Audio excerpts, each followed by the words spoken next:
नमस्कार. महाराष्ट्रातील विविध क्षेत्रातील बातम्या झटपट आपल्या मोबाईलवर पाहण्यासाठी लगेचच सबस्क्राईब करा राष्ट्रशक्ती लाईव्ह न्यूज आणि सोबत बेल आयकॉन प्रेस करायला विसरू नका. महिलांनी अहिल्यादेवी होळकर यांच्या विचारांची प्रेरणा घेऊन प्रगतीची वाटचाल करावी असे प्रतिपादन आमदार रामहरी रुपनवर यांनी केले.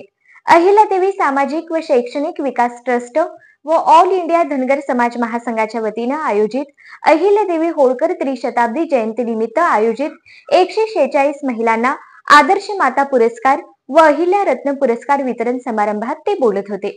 अहिल्यादेवींचा जागर म्हणजे समाजासाठी प्रेरणास्थान आहे.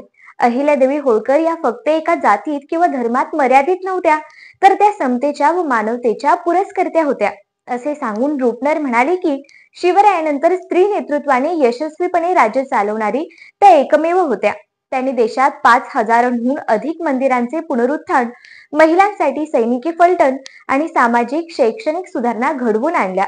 या सोहळ्यात महाराष्ट्रातील विविध क्षेत्रातील 146 महिलांना आदर्श माता आणि अहिल्या रत्न पुरस्कार देण्यात आले. अहिल्यादेवी ट्रस्टचे अध्यक्ष प्रवीण काकडे यांच्या पुढाकारातून हा सोहळा अतिशय भव्य आणि प्रेरणादायी पद्धतीने पार पडला. कार्यक्रमात अनेक मान्यवर उपस्थित होते. बाळासाहेब कर्णवर पाटील, चेअरमन सद्गुरू श्री श्री साखर कारखाना, प्रवीण काकडे अध्यक्ष अहिल्यादेवी ट्रस्ट, बाळासाहेब खरात उद्योगपती, उत्तमराव गलांडे स्वामी विवेकानंद शिक्षण संस्था, संजय अशोकराव शेडगे, हनुमंतराव दुधाळ, सौरभ दडस, आबासाहेब गावडे, विजय वाटेगावकर, शंकरराव वीरकर, संभाजी काकडे यांच्यासह अनेक क्षेत्रातील मान्यवरांनी मार्गदर्शन केले. प्रास्ताविक प्रवीण काकडे तर आभार प्रदर्शन MD दडस यांनी केले.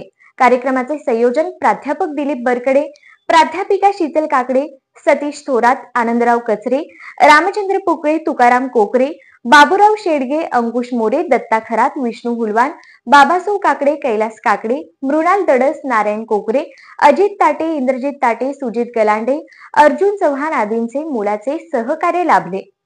अहिल्यादेवी होळकर यांचा सामाजिक, शैक्षणिक आणि स्त्री सक्षमीकरणातील योगदान आजही आपल्याला दिशा देणारे आहे. अशा महिलांच्या नावाने पुरस्कार देणे ही महिलांच्या संघर्षाची, प्रगतीची आणि आत्मसन्मानाची जाणीव जागवणारी बाब आहे असे या कार्यक्रमातून अधोरेखित झाले.